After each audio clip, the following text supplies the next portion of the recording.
strange. Okay, it's on.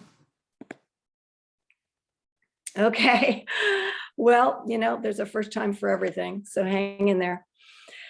Okay, let's get rolling. We, again, so we apologize for any difficulties, some technical difficulties that we all might have experienced. So welcome everyone to the post-screening discussion of Invisible Hand. We are thrilled to be able to share this film and look forward to hearing your thoughts and feelings about it. To be respectful of your time, we aim to keep this to an hour. For those of you who would like to stay with us for another 15 to 30 minutes, please feel free.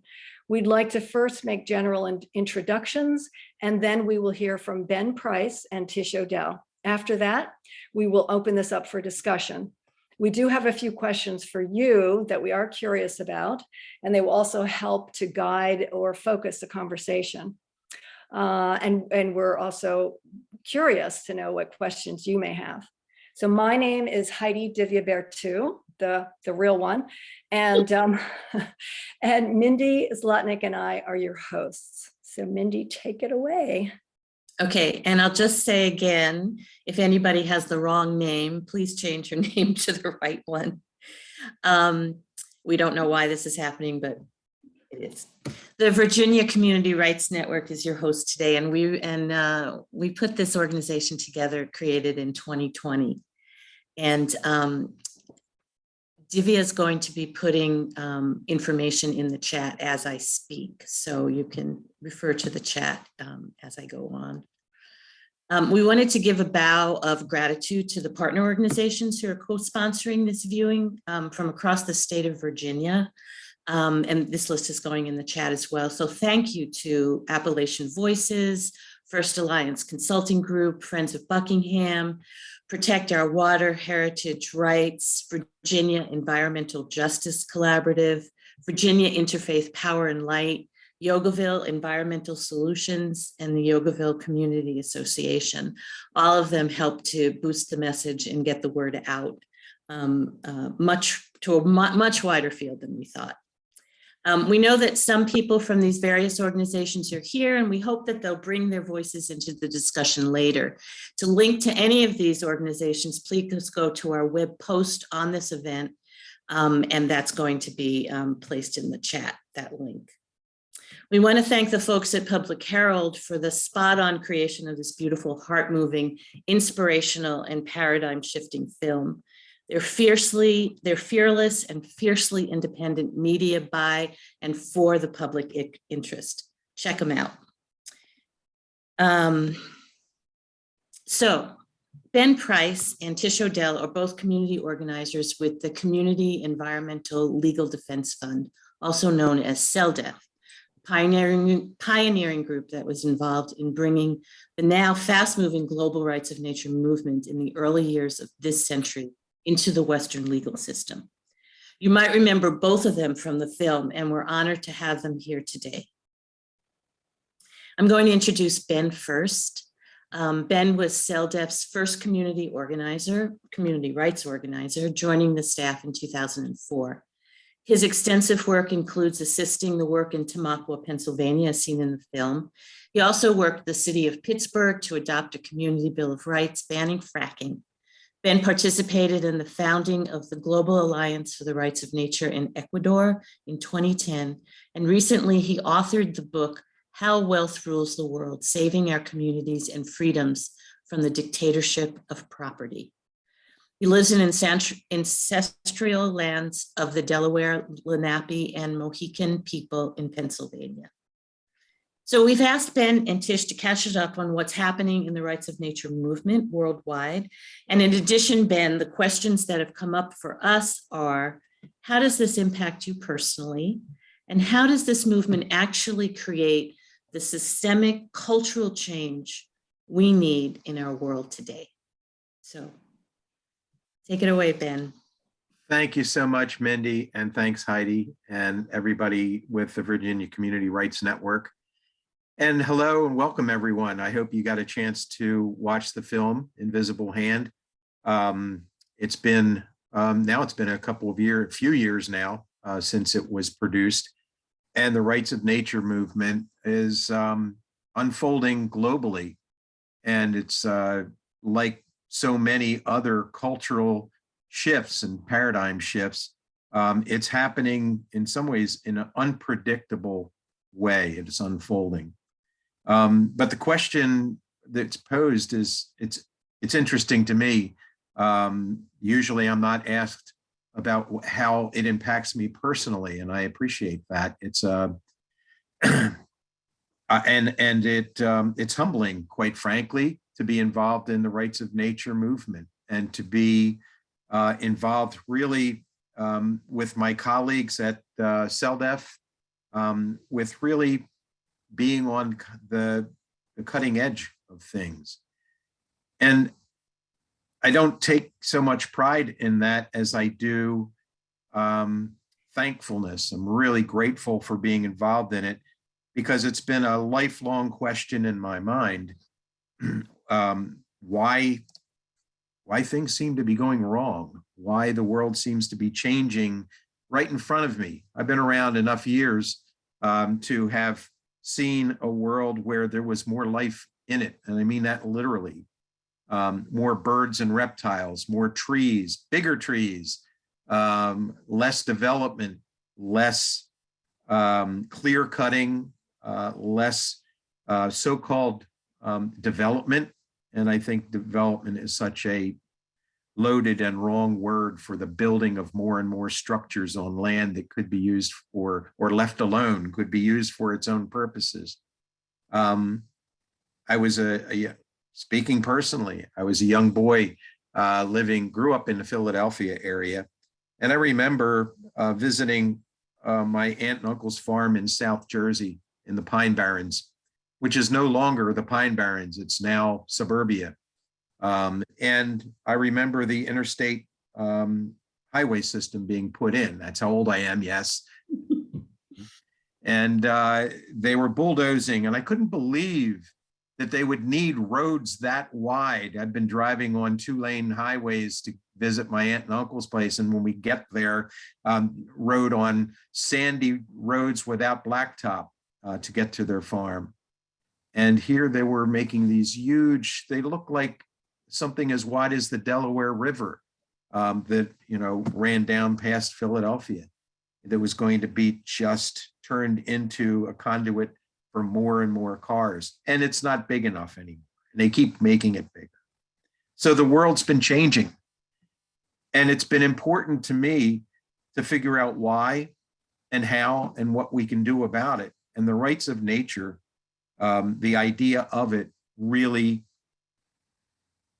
helped me to organize my thoughts around how to answer that question. And I don't pretend that personally to know all the answers, or that we do at CELDF, but we do know one thing, and that's that the system of law that we have right now encourages the destruction of nature and rewards the creation of profit from its destruction, from the transformation of the living world into dead commodities and consumption of the world in ways that, when I was a bio major back in college, you know, simple terms like parasitism come to mind.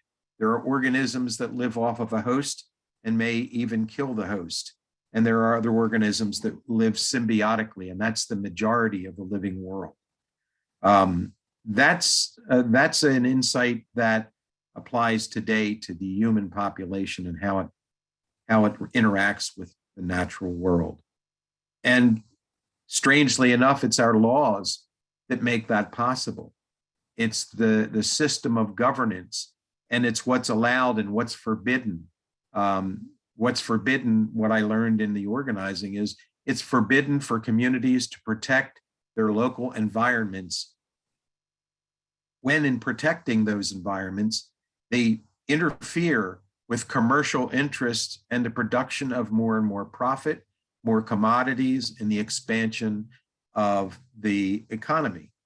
And that seems to make sense to a lot of people and politicians.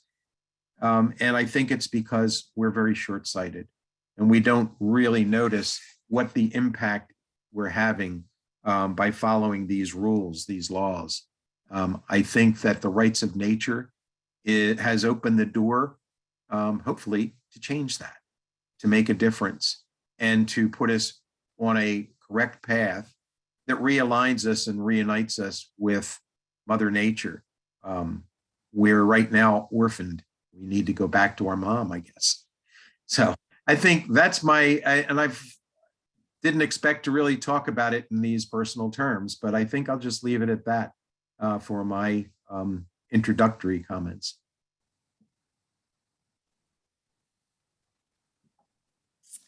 Well, thanks, Ben, for those thoughts.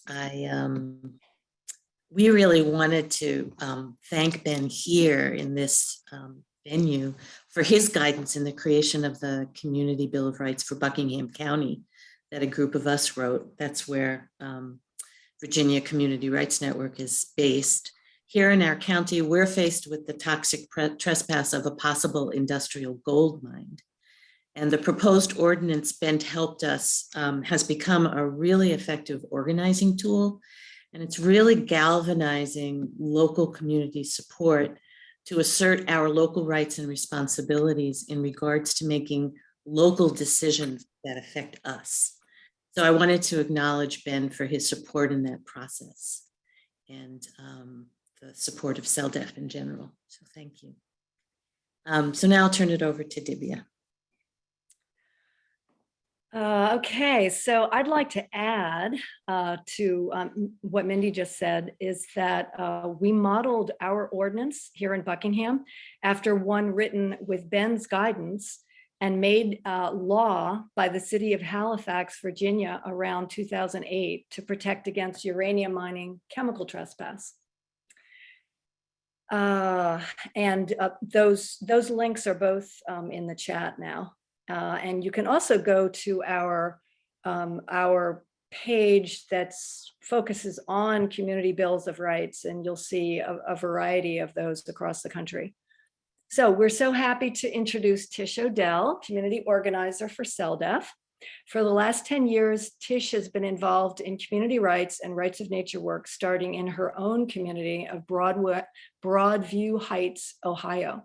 This led to the adoption of Ohio's first Home Rule Charter amendment, creating a community bill of rights which bans fracking and recognizes rights of nature. She went on to work with dozens of Ohio communities on issues such as fracking, pipelines, right to a livable climate, fair and free elections, and water privatization. Today, Tish, and I think Mindy just put in the chat some contact information there.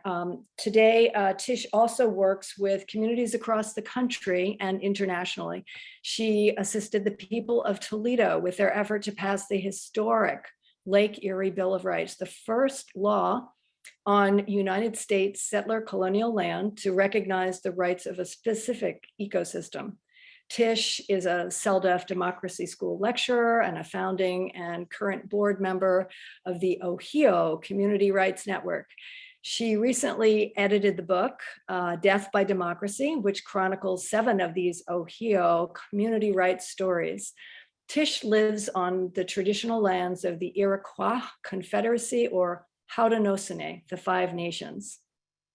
Thank you, Tish.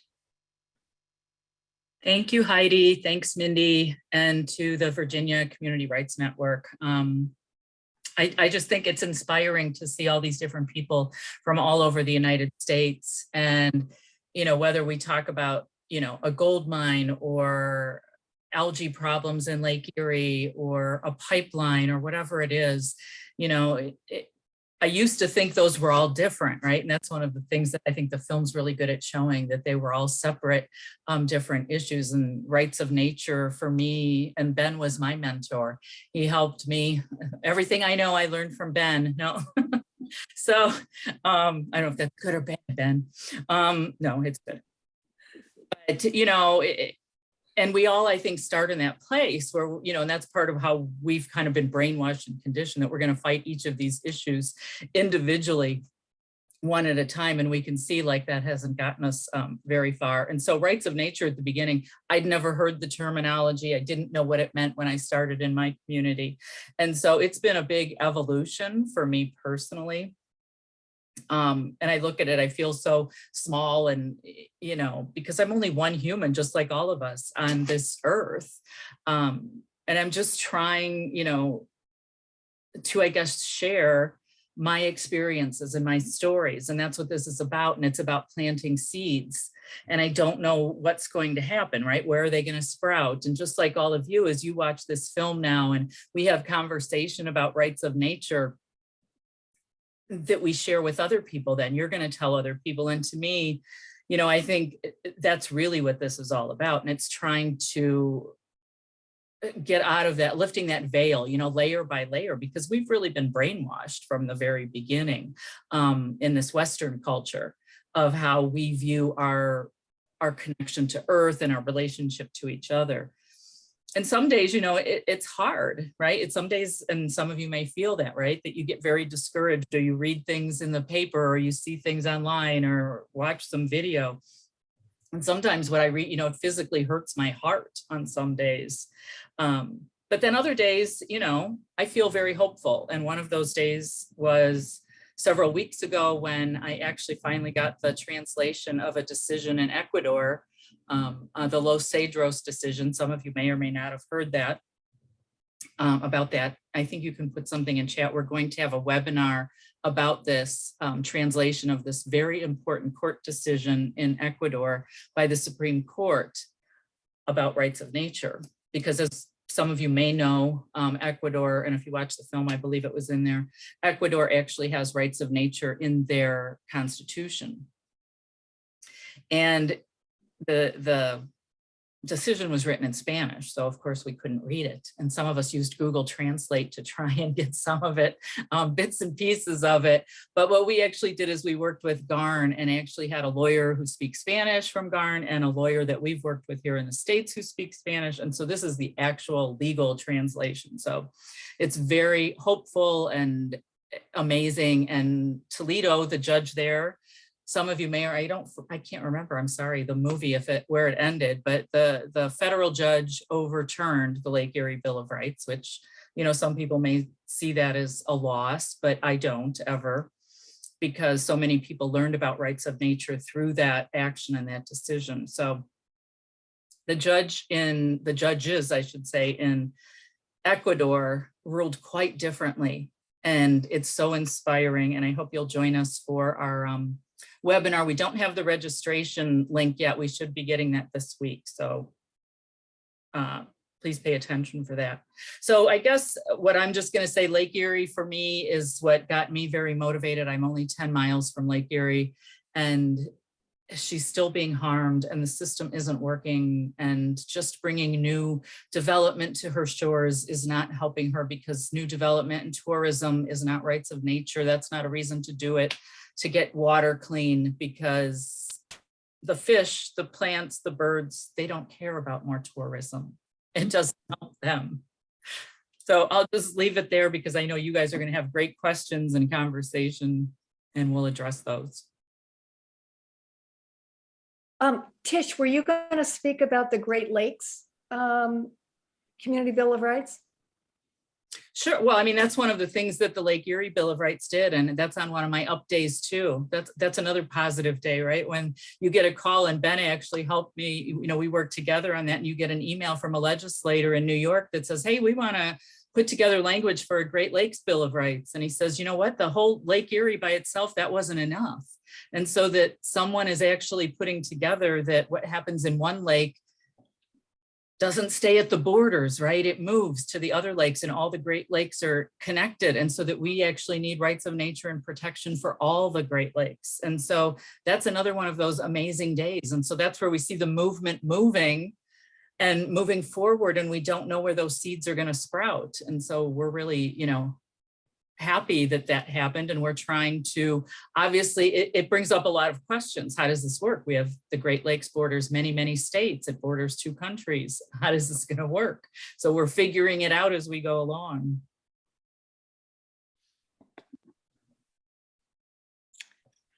All right, so thank you, Tish, for bringing us your no doubt hard-earned words of wisdom. And so now we'd like to hear from the fine folks who joined us here today. And may I remind you to please use the reaction function. If you bring your cursor down to the navigation bar at the bottom of your Zoom screen and click on the reaction, and that way you can raise and lower your hand if you have a comment or question. And this moves you to the upper left-hand corner of the screen so that we can all actually easily see you up there.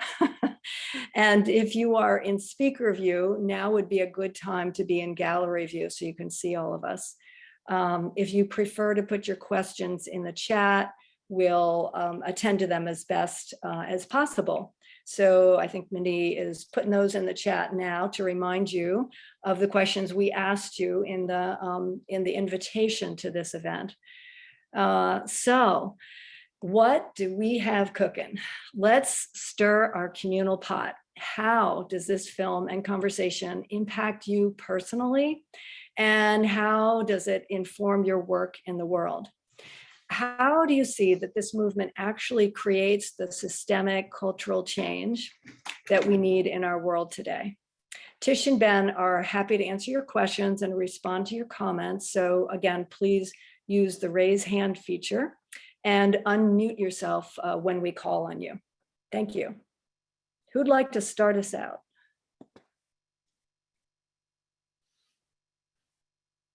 Brahman had his hand up. Yeah, I'd be happy to go. I took notes during the movie. I was really impressed with everything that I was hearing. I mean, every once in a while there'd be the court went against, but then eventually Grant Township won. I was so impressed with the scene early on in the movie when the one lady put her hand up and wanted to have every single one of the DEP people up there say, "Would you have this in your backyard?" And they all kept their mouths shut and they're like, "Your silence is telling me a lot right there." Because that really is true. I mean, we went through that here in Buckingham with Union Hill. It's like not only poor white people like in Grant Township, this was poor people of color that were trying to be taken advantage of. I know rural areas of Pennsylvania don't have hardly any people of color. So I did have one question. You know, I'm not as intricately involved as Heidi and Mindy. But I did remember Lindsay being really involved in CELDF, and towards the end of the movie, all of a sudden there was kind of like a CELDF might go away and Lindsay is going away, and then Lindsay starts up CEDAR. Can anybody give me a clue? Is CEDAR, does that exist now on its own, or how? I just kind of want to know what kind of behind the scenes, but if you need to say no comment, then that's fine too, but I was a little curious about the Lindsay deal. I'll answer as much as I can. There was a dispute between Thomas Lindsay, who was one of the co-founders of CELDF, and the staff, and the other co-founder who is still with CELDF, and that's Stacy Schmader. And without getting into a whole lot of detail, because there was a legal dispute involved, but Thomas Lindsay has left CELDF. He and his partner, Maury Margill, started another organization. I think that's what the organization is at this point, is the two of them. And I can't really speak for them or to what they're attempting to do. CELDF is still here. CELDF is still going strong, and we're deeply involved in the rights of nature and continue to work for community rights. Which, when we think that the fact that people are part of nature and that they are part of their local ecosystems, empowering local communities, what we'd call community rights, with the authority to protect their local ecosystems. Imagine if everyone had the authority, the legal enforceable right to protect the place where they live against poisoning, extraction, so-called development, and other things that destroy that ecosystem. Imagine if there was a broad respect and honoring of people and communities as the promise of a democratic republic was supposed to offer. It hasn't done that. It's failing in that premise because it was built on the wrong superstructure of law, essentially. And the rights of nature is about trying to correct that. So, yeah, it's okay that there's more than one organization working on rights of nature. It's okay that there aren't always agreements on all points, but stick with us and get involved in our webinars on rights of nature. June 30th will be the one on the Las Cedras decision that Tish mentioned. It's really significant. We're going to be talking about what the rights of nature means and how it differs from what others are beginning to try to redefine it as. There is an attempt to subordinate rights of nature, make it part of the system of commerce and consumption that our culture advances, and we think that that's wrong. And that's a strong, powerful discussion that we all need to have. Thank you, Ben. Hey, can I just add one thing to that? Because I just want people to be aware that we didn't make the film, right? Public Herald made the film Invisible Hand, and that they also were in the process of making the film when this split happened. And so, you know, we didn't make the choice to put it in, they did. But for me, what's really revealing about it, and what I want communities to understand about it is, you know, it's up to you guys where you live, and you have to fight for what you believe in. And to me, that's what we did, is we fought for, you know, what we believed in the organization, but also don't put too much faith in the organizations. We're here to help you, to give you advice, but it still has to be from within. And the local community and the Los Cedros decision, that's a big component of that decision as well. The judges ruled in favor of that the local communities have to have a say. So just wanted to add that little bit. That's fabulous. And having been in on some of the these discussions, there's a whole lot more that could be said. We do have some questions in the chat. I see people are being shy with their hands, but the very first one is Mary. And I know you're not shy, Mary. Do you want to just ask your question? Mary Finley Brook.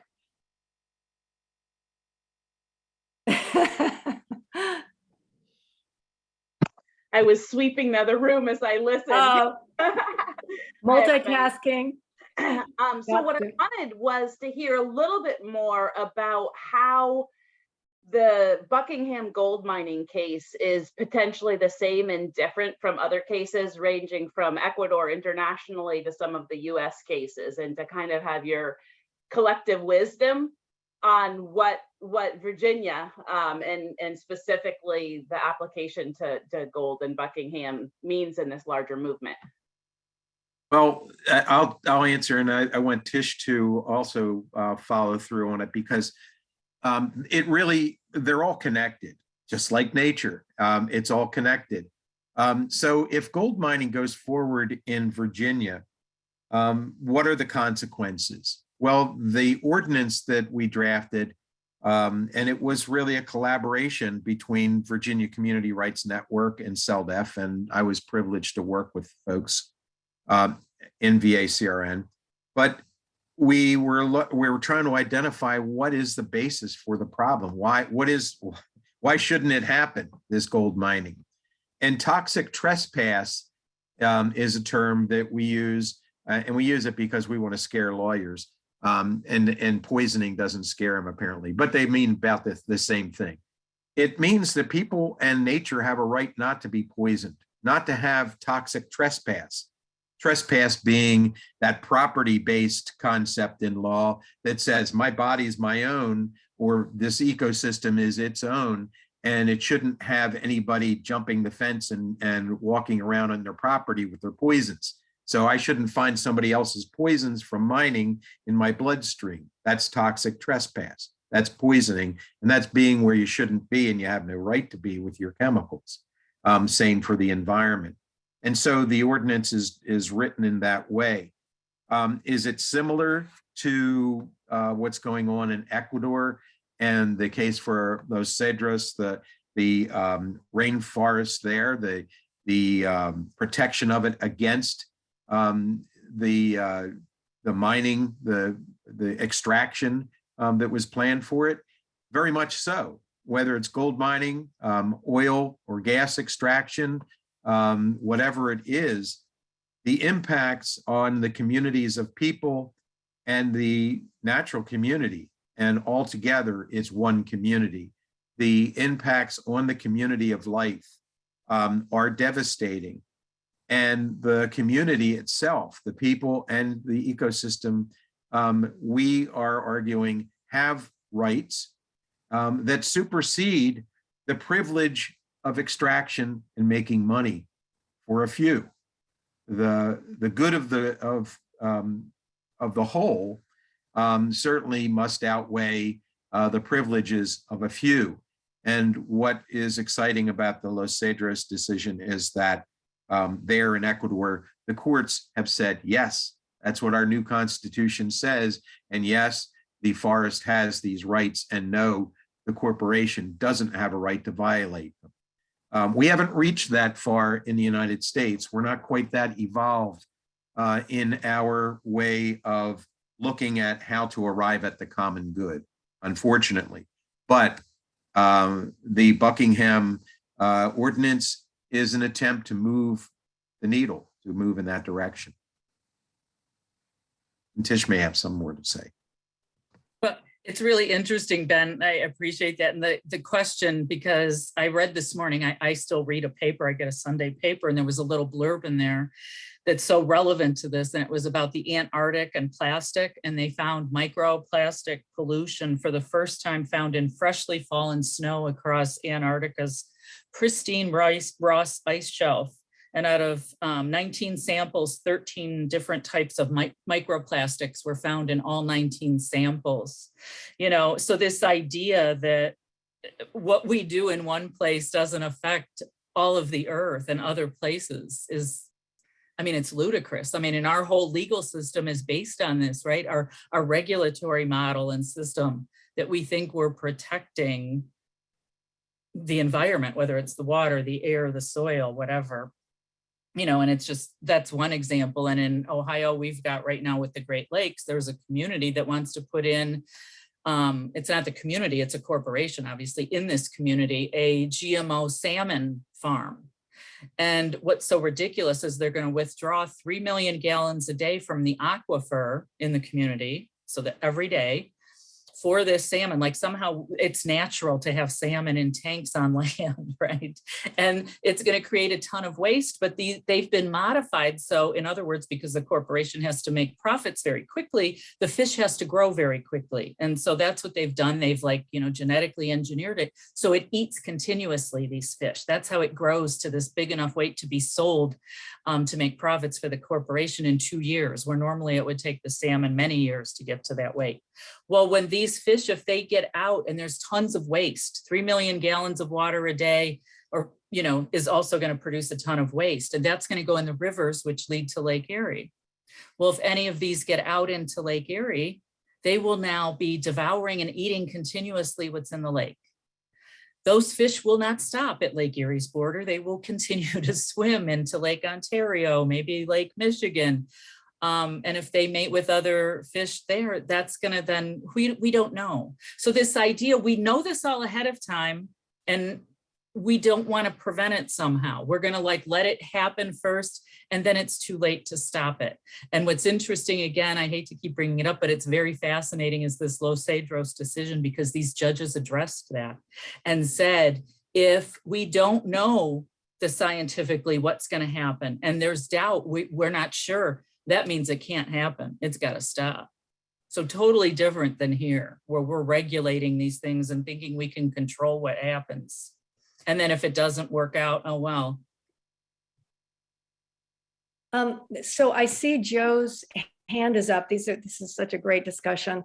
But Joe, before you speak, if you wouldn't mind, I just wanted to comment to what Tish said, because one of the unique things that we put into our ordinance here in Buckingham was language from Prove It First. There's a movement up in Wisconsin and Minnesota to introduce just common sense language into law. Prove it first. Show us another gold miner, whatever polluting industry, but they're focused on mines. Prove it first that there is another mining company that has caused no harm to a community before getting a permit. Before, unfortunately, mining is so lawless that you can't do that. So we know that we've got a win-win. So Joe, if you want to go ahead. Yeah, I'm Joe from Portage County, Ohio. Number one, I want to thank everyone for putting this program on and the movie. You're movie stars, but not actors, and there's a big difference. You folks weren't acting; you were trying to do something that's right. The movie mentioned colonization, and to a large degree, we've all been colonized. And I'd like to say that when they talk of us as consumers, I hope everyone objects every single time. We're more than consumers, we're human beings. If they want to refer to us about what we consume, let us start referring to us as conservers. Like, what are we going to leave in 100 years? Well, 100 years is a blink of the eye in geologic time. What are we going to leave in 500 years or 1,000? Or what can we leave for the next generation or future generations? The colonization, again, we have to have a new mindset. And I've been approached. I have a farm in Portage County. I kicked the farmer off because he said, oh, it was just Roundup that he was spreading on the fields. Okay, I was approached 20 times to frack my land, and I kept track. Each time I said no. We never even got to the point of talking money, because the water, the future water resources are so much more valuable than 20 years of energy. It's a joke. It's a no-brainer, but we have to think in those terms, long-term geologic terms. We are just a piece of the earth, and we are just passing through, regardless of what common law tells us right now, that we own property. That's really a joke, but use what you have to preserve and not consume. Thank you. Thank you, Joe. Ben or Tish, do you have a response, or we have a number of questions coming up? Did you want to say something, or? All right, real quickly, Joe, appreciate the bringing the term colonization into it. If you think about the frankenfish, the salmon, GMO salmon that Tish was talking about, it's like they're the ambassadors of colonizers for these fish to colonize the Great Lakes, and a place that isn't their natural habitat, to butt in and take over and make life miserable for the life that does exist there. That's what colonizers do. And one of the things that is the toughest part about colonizing is stopping the colonizers and kicking them out and all of that. And I often quote Sally Kempton because our own brains have been colonized. We have a hard time thinking outside of the parameters of property and so-called rights, mineral rights and right ownership of land and the rest of it, that empowers people with the authority to destroy those ecosystems. And Sally Kempton said, it's hard to defeat an enemy who has outposts in your head. And so the very first place to start when you want to start organizing in your community is start where you should know the best, in your own head. What is it I don't understand? What ideas do I need to rethink, reconsider, and what terms do I have to redefine? What is my relationship to nature? What is property? Is it real, or is nature real? One of them isn't. There are things to explore, but I'll stop there because I know there's other questions. And that's a great opportunity to plug Ben's book, how the what's the title, Ben? How wealth rules the world. Thank you. That's saving our communities and freedoms from the dictatorship of property. And that's in the chat. And we'll send you everything that's in the chat, by the way. Tish, did you have something you wanted to say before we? No, there's a lot of good questions, and I can talk to Joe anytime. So hi, Joe. Thanks for the comments. Okay. Well, I don't see any hands raised, but I see the next question is Susan van der Haar. So Susan, while I start reading your question statement, it looks like you want to speak. It looks like you're about to. Go ahead. Oh, I just, we're trying to get a Bill of Rights initiative for the Ohio River watershed going down here in Cincinnati. Tish has been a lot of help, and I just kind of, all you folks that have been on the ground working, I mean, we've talked with Tish a lot about this already, but as they're advising us, what's some of your best advice, just in a nutshell, your 25-word elevator speech, like all of you that are working so hard, and, we need to keep our momentum going. We're a small group, and we get stymied, and give us a pep talk, eh?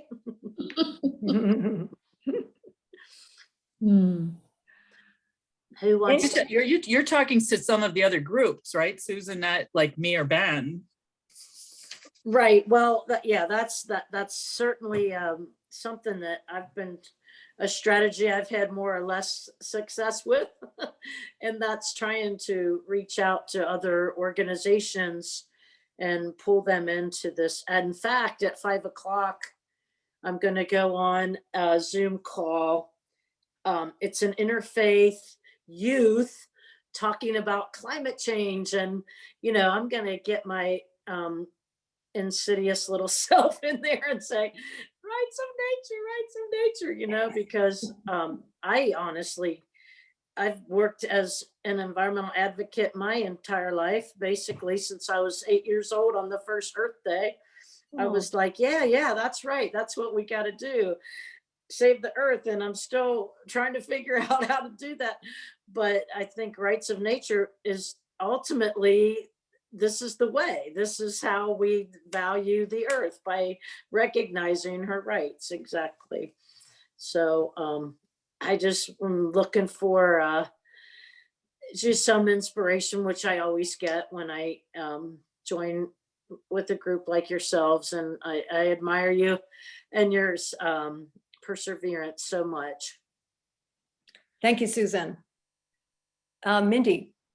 I just wanted to comment on Susan's question.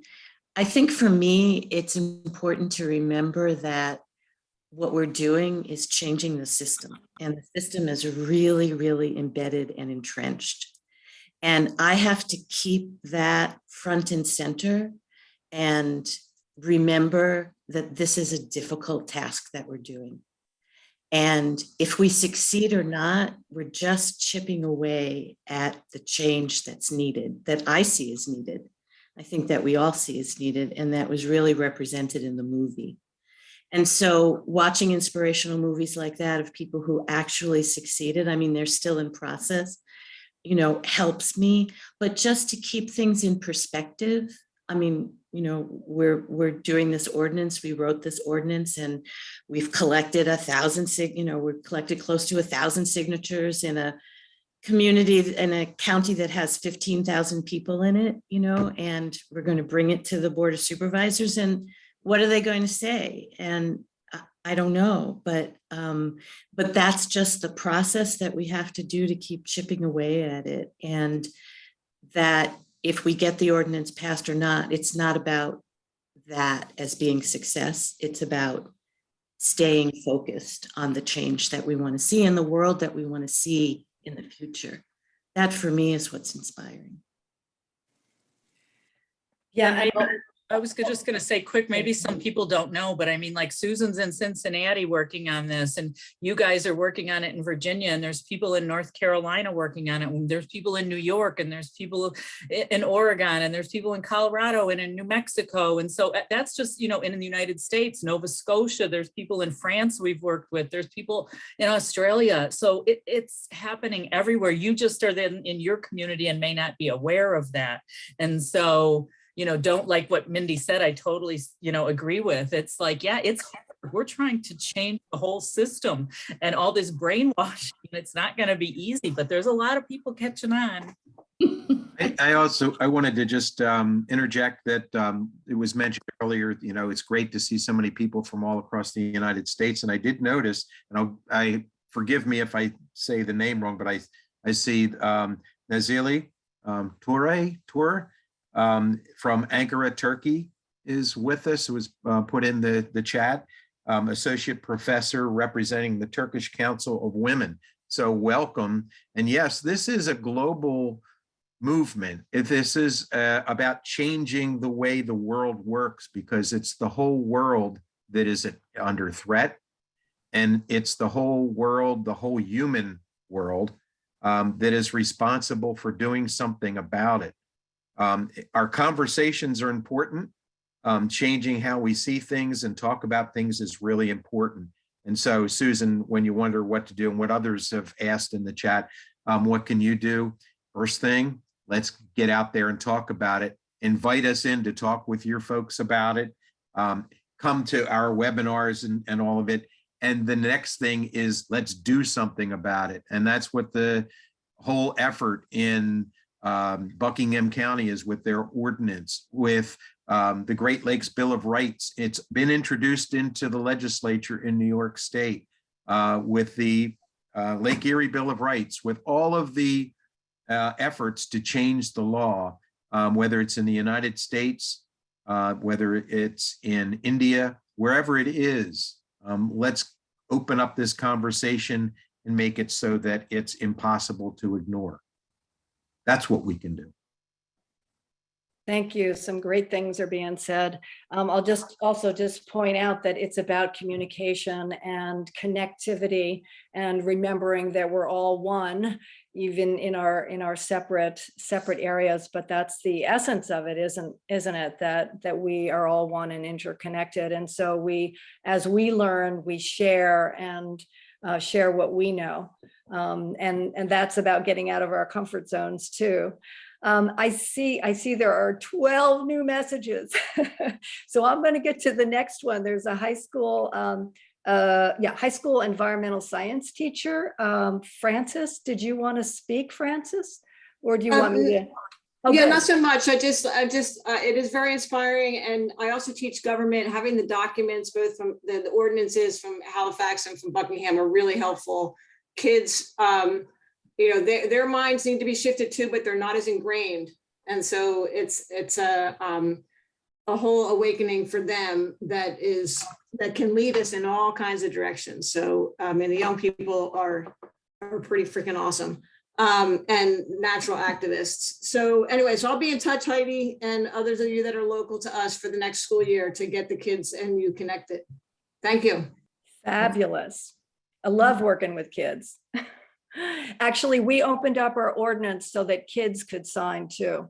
It's their world. Our petition for the ordinance, sorry. Okay, let's see. There's next is Kate Lunsford. Kate, do you want to speak, or do you want me to read yours?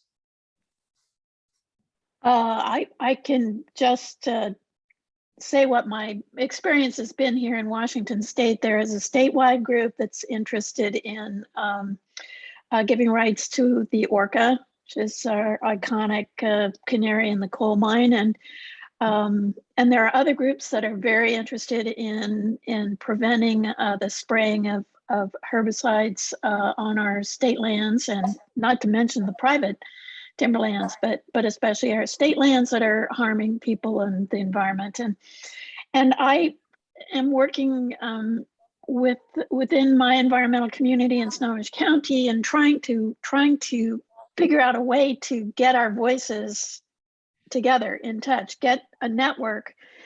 And it's intensive, it's intensive to put time into just trying to network, and choosing a strategy about what to network seems important to me, because I don't want to lose credibility to say, go here, but go there. People get confused. They don't know what to do. They don't know where the good work's being done. It's difficult to say, here's the direction we can go with regards to rights of nature. And I think if you spread it around all over the different jurisdictions, different towns, state, local, whatever, it's hard for people to pick something and focus on it, learn about it, engage in it, and work on it, which I would love to have happen. But it's, that's our challenge here in Snohomish County is we have a Climate Alliance, we have Sierra Club, we have 350, we have League of Women Voters, a lot of environmental enthusiasts that want to know about all this stuff. But what messaging do you pump out there in order to get them to be interested and be able to pick something to work on that I don't know how to help there. Yep. But rights of nature is of interest to people, and it's growing, and they don't really understand it. I have a question. What attracted you to come to this, to look at this movie? Well, I went to the democracy school, and I work on urban tree canopy, and I'm understanding now that the things that are holding back our ability to save what little habitat we have left in the growing population in Snohomish County is I might be spinning my wheels as playing whack-a-mole and wasting my time. So where do we put our efforts? At the same time, we're trying to put out the fire. How can we change the system of laws? And that's a scary thing to say to people, and to say our Constitution is not helping us, and to say all of those things about the rich white guys. It's a difficult conversation to have with many people in my community. But that's what interests me about CELDF, is that you have education, and you have messaging, and you have resources to help people figure it out. That's why I came. Thanks, Kate. I think it is kind of seems difficult. It might seem insurmountable because we're in kind of the mythology of American doctrine that it comes from, near perfect human beings, almost biblical in their moral clout, the founding fathers, and they would never steer us wrong, and all of that stuff. And yeah, there's pride of citizenship and all of those things, which if we think about it, we're not the only human beings on the earth. Matter of fact, we're in a small minority of them, and there aren't any saints in our history. There are human beings, and they were human beings who owned other human beings, and didn't apologize for it. So the evolution of our laws and our government has been stalled for an awful long time because people want to hold on to those things, and it's difficult to persuade them to think otherwise. And we all experience that. We see it in the world around us today. There are people who are vehement in their certainties that we are certain aren't correct. And so how do we deal with that? The best answer I can give you is find out everything you can about the issue, the rights of nature issue, express it, and don't be dogmatic. I don't want to be dogmatic about my thinking and my feelings about all of this, but let's connect the dots. Let's find out what's causing the problem.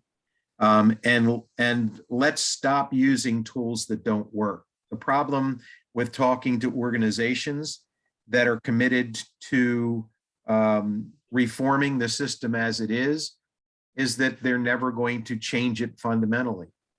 And they're funded to keep doing what they're doing. And this isn't a criticism of people's intent. I'm sure that everybody in the environmental organizations, the membership, have a real, sincere desire to protect the natural world.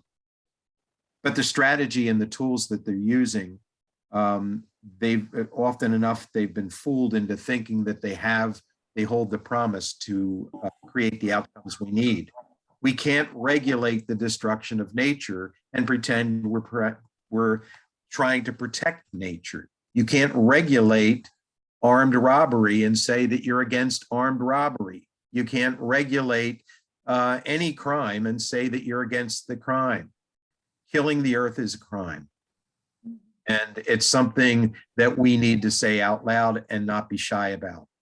And we have to say that trying to regulate that crime is wrongheaded.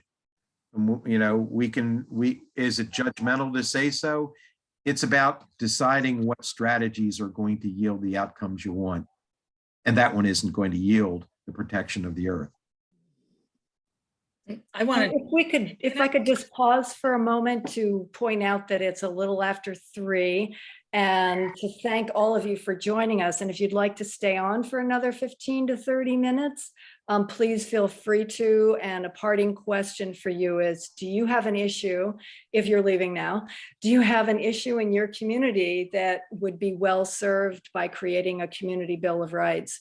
It's a process, it's an educational process, and it's a tool that really pulls people together. So keep in touch and please follow us on Facebook, Twitter, and sign up for our newsletter and consider joining this work by volunteering and or your donations are always welcome. And may you walk in beauty and peace with justice.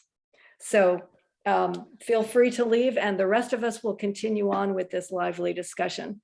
Was that Tish? Was that you that was going to speak next? Well, yeah, I just wanted to address Kate's, what you said at the beginning, because it really strikes me as an organizer. And people say that, like, what do we do?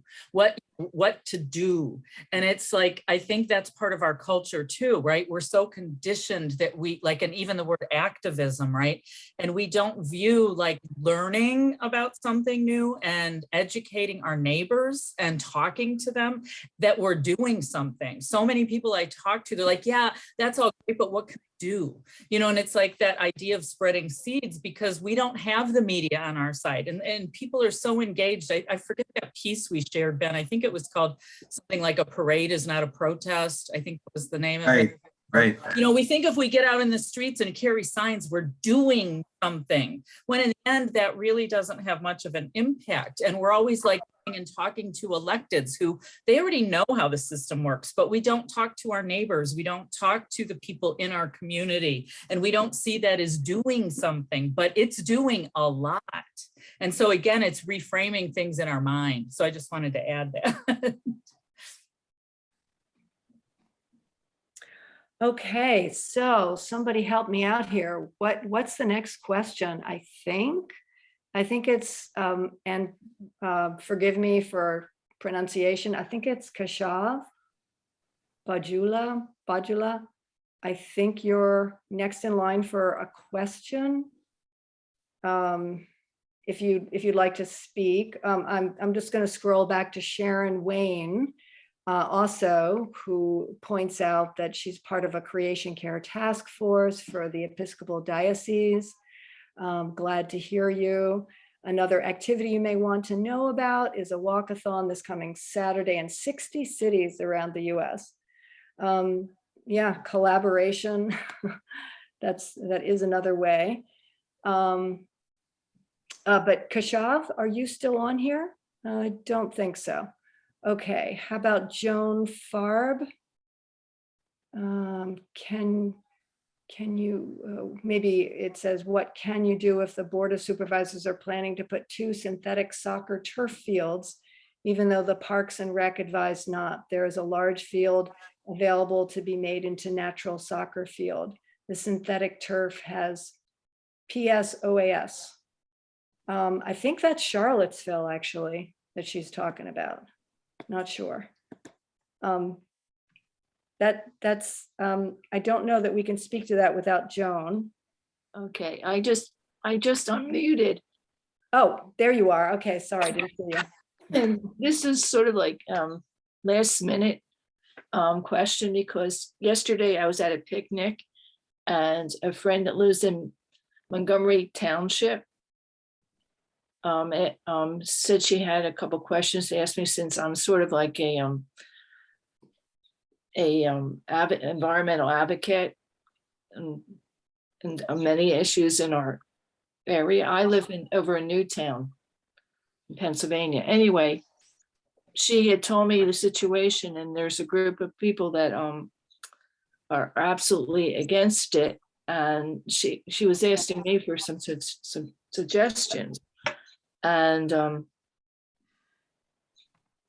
I thought maybe your organization might have some ideas.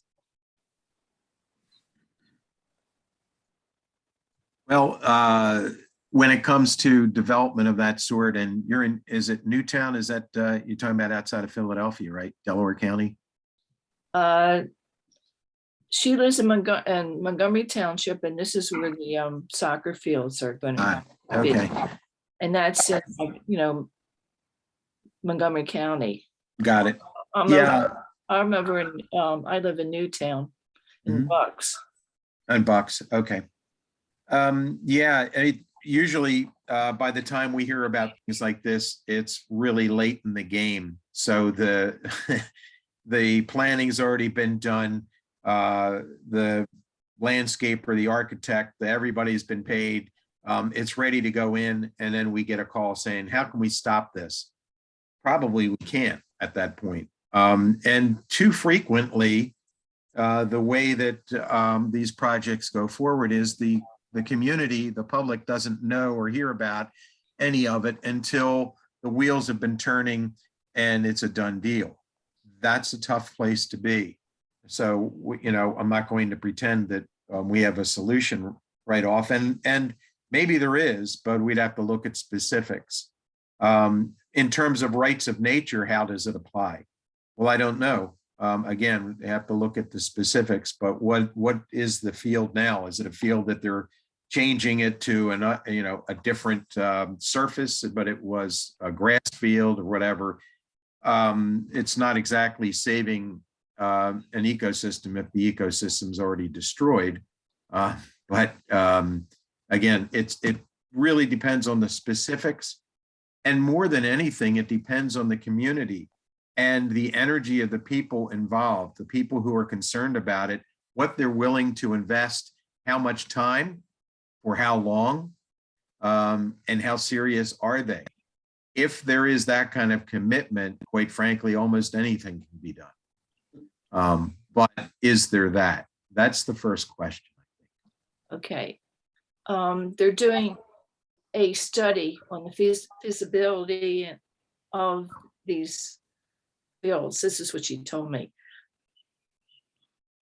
Well, I'm without getting into any more detail on the call here, it really comes down to looking at where in the process things are, and feasibility studies and environmental impact studies.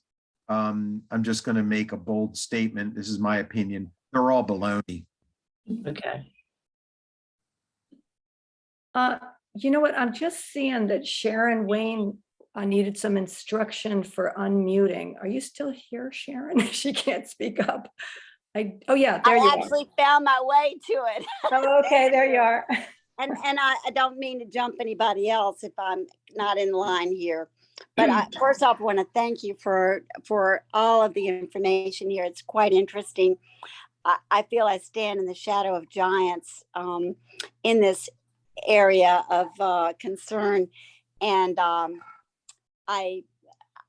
just a spark plug. I'm not the engine at all. So, but the work that I'm doing through the Diocese of Virginia has been pretty meaningful, as well as I also work as a healer with essential oils, and the company I work with is very big around internationally in environmental issues as well. And so I give props to them. So I just wanted to say that, in my opinion, one of the biggest areas of my motivation is to engage and involve young people in this process because this is their legacy. And I am very interested in educating and activating young people. If I had to only focus on one area, that would be my area. And perhaps some of you have some ideas of things that have worked for you in making that come together. So that was more or less my question. Thank you. Anybody? We've been talking to some teachers in Buckingham, and but you know, because of the pandemic, the school systems are just so it's so difficult for them to take on new projects here and think about new ways of thinking. And so the woman who was here from Charlottesville, it's very exciting to hear that she's open to that, and that there could be that there could be a way into any school system that's in our area. Charlottesville is only an hour away, and you know, in rural Virginia, that's close. So yeah, so I think just, you know, like talking in here, it's just talking to people and connecting with people who are in the school system and who are decision makers and who can open doors. That for me has been really, I'm just looking for open doors, because a lot of times closed doors just don't do it, but looking for open doors makes the process so much easier. Yeah, So that's one reason why we did something like this, to open other doors for us and for each other. That was one of our main motivations for creating this kind of an event. So we're happy you're here. And to share, yeah, to share the good news of the rights of nature. And I would put it in terms of just staying open, keeping the heart, really important to keep the heart and the mind open to possibilities and showing up, just continuing to show up, because that's when the magic happens. Yeah. I don't know, am I still unmuted? Nope, you're talking. We hear you. I have got all these like ideas ruminating in my head. One was to do a mission trip with the youth which I was going to call LED leaders, where the kids would train and put in LED lighting in churches that couldn't afford to do that upgrade, and that give them a hands-on opportunity to experience a different area and the challenges those areas have, and to like maybe help educate them on the challenges of that area and environmentally. And then I also wanted to do a environmental art show, which could be virtual or, you know, hopefully in person if we can ever do that again. But those are, again, just raising consciousness kinds of things. But like I say,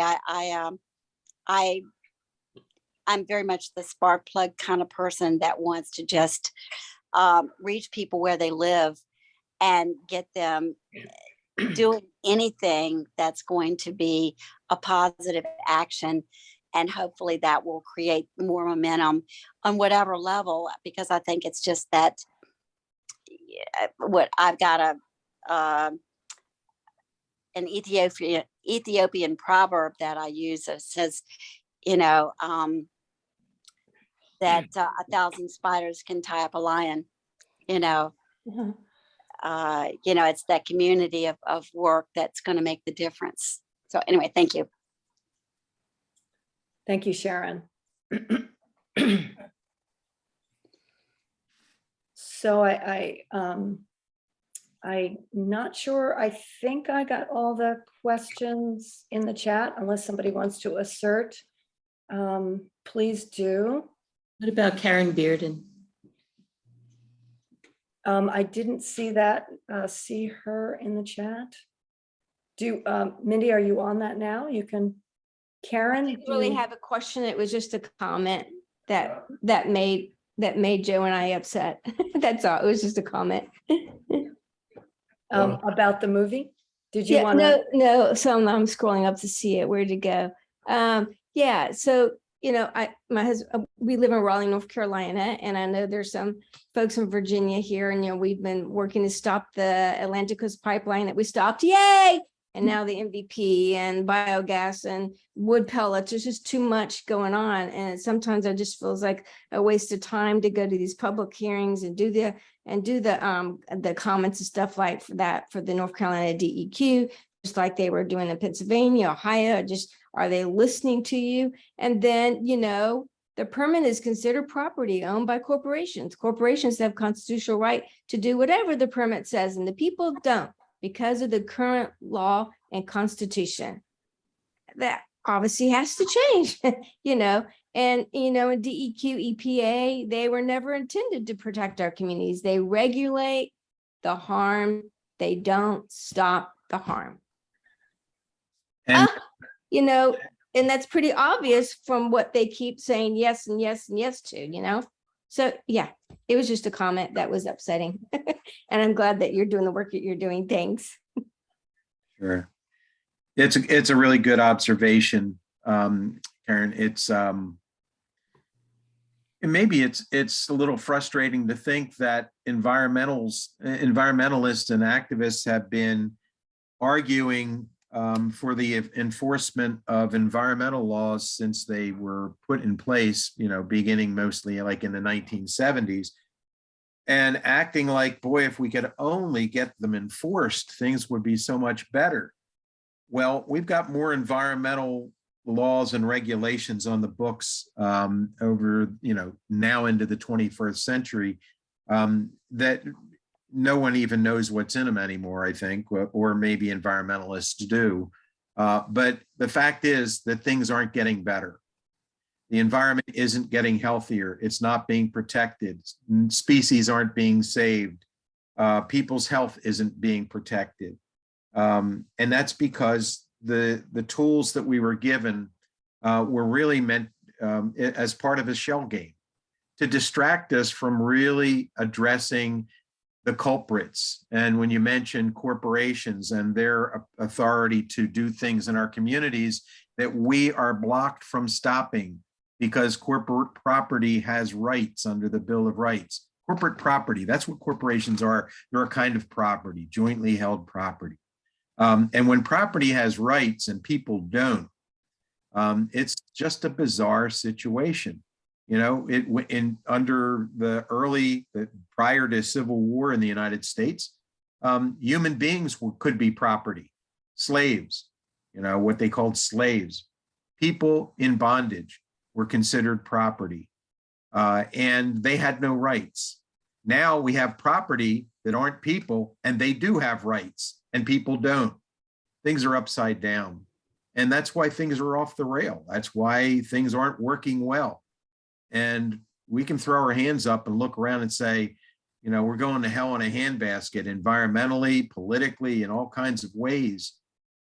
Well, when the programming that runs the system is put together to benefit a small handful of people at the expense of everyone else and everything else, what do you expect? And you're right, it's got to change. Thanks. Yeah. Thanks all. Tish, do you have any maybe closing and anyone else closing remarks here? Yeah, all I'll say is that, you know, thanks everyone who participated in this, but you know, and something that might, like, I don't know, I've been thinking about it a lot lately, and especially talking to some Indigenous folks in the area that, you know, I've had contact with, that, you know, rights of nature to me is just a step now on the way. That's even how much I've involved, like how, you know, it's great, but that's not the end all, you know, that's not the end goal, rights of nature, because to me, the idea of rights of nature laws, what we're doing is still that separation, right? We have, nature has separate laws, humans have separate laws, corporations have certain, you know, it's that once we get to the point where we all realize that we're all the same, we're all connected, we are nature, why would we need laws that tell us we don't have to we can't poison ourselves? right? But that's obviously down the road, but I see rights of nature as being a really good step along the way to get us there, to help change that mindset that we need to make in this country. And we have to remember that there's other cultures all around the world that don't have that mindset. So, but for me, so, I just wanted to throw that out, confuse the issue a little more, right? But rights of nature really isn't the end goal. But once we all realize we're part of nature, that we wouldn't need laws to say, don't poison your own self, your own water. So I'm hopeful eventually we'll get there. Maybe not in my lifetime, but hopefully in, my sons or my grandkids, if I ever have any. That's all. I'll finish with that thought. All right. Ben, do you have any closing? I just want to thank you for inviting us. Thank everyone who came to hear us talk and to ask their questions. It's really great. I've been at this for 18 years with CELDF, and Tish has been at it a little bit less, but you think that nothing's changing, but the difference between 2003, 2004, when I started, and now, 2022, there are noticeable changes in the way people talk about nature and think about nature. And the fact that there is a global movement, that it started in a tiny town in Pennsylvania and then moved to South America, to Ecuador. It's spreading around the globe. Even if the United States is the very last country on earth to take seriously our place in the natural world, it's going to happen. So I am, believe it or not, optimistic. They may seem like small changes that have occurred over the years, but they're big ones. They're significant. And so, like I say frequently enough, hang in there. It's what we've got to do, and it's how we're going to prevail, is by staying focused on the end goal. Thank you. Thank you. So, thoughts to leave with. What are your next steps? And keep in touch. And again, please follow us on Facebook, Twitter, and sign up for our newsletter. And we are certainly connected to a whole web of life throughout this country, and then of course around the world, where Virginia Community Rights Network is partnered with CELDF and affiliated with a number of other state community rights networks. And we collaborate and learn from each other. So, consider joining this work by volunteering, and/or your donations are always welcome. And again, in the chat is all our essential information. And you can save the chat if you like, but we'll also send you a follow-up thank you with all the pertinent contact information. And there were some other things that we didn't enter in, but other folks did, that were interesting links. So we'll add that.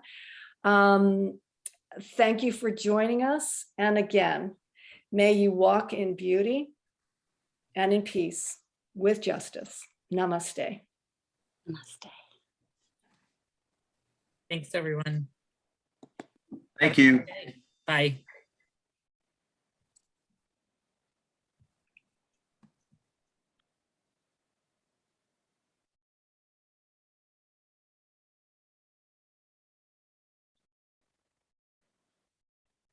Teamwork. Let's see. Hanuman, this is so curious. Oh, there it is. I'm going to stop the recording.